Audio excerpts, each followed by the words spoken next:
Now, one survivor of the disaster has said former Grenfell residents are still being denied justice, with the Labour Party today warning the cladding crisis which led to the fire could last until 2043.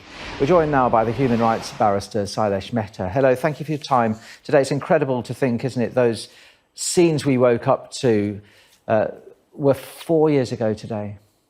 Yes, and of course, as you know, much has happened since then. The Grenfell inquiry has started. We've had the first phase of the report already. The second phase of the inquiry continues, and quite a lot of important evidence has been unearthed.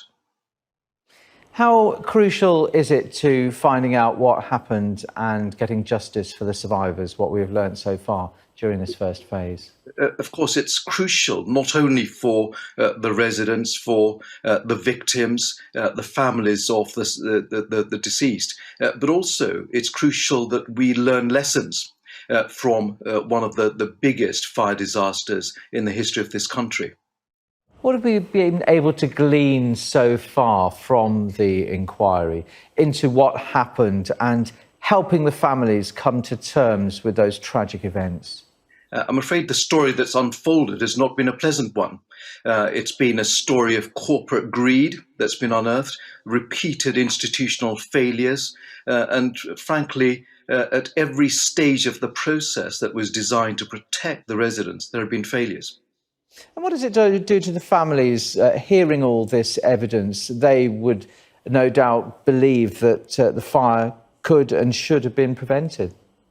The family will have heard, for example, from experts that it was well known in the industry for many years that cladding of the sort that was used, sold and approved was extremely dangerous.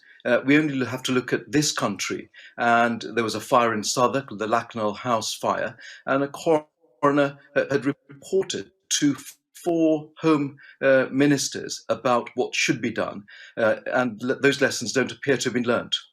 Is that because information wasn't passed on? What seems to have gone wrong?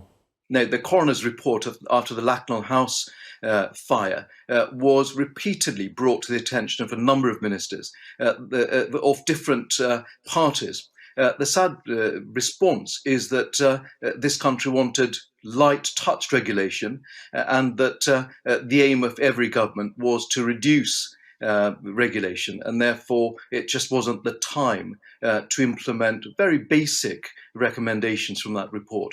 And so the residents would have been very dismayed to hear that, the knowledge was already within the industry, and also that the company that sold the cladding appears to have not been entirely truthful to the residents and others about how dangerous the cladding was. What does it do when you hear that Labour has suggested the cladding crisis, as it puts it, could go on now until 2043 at best? I think part of the concern is that there are so many high-rise buildings with cladding that needs to be removed and replaced, and it's really the cost of that exercise. The technology exists, and of course the expertise exists. It's really the cost that's going to be the major problem, and of course every local authority with central government help needs to get this done as quickly as possible. Well, we'll certainly see what happens. Sailesh Mehta joining us from Middlesbrough. Thank you for your thoughts.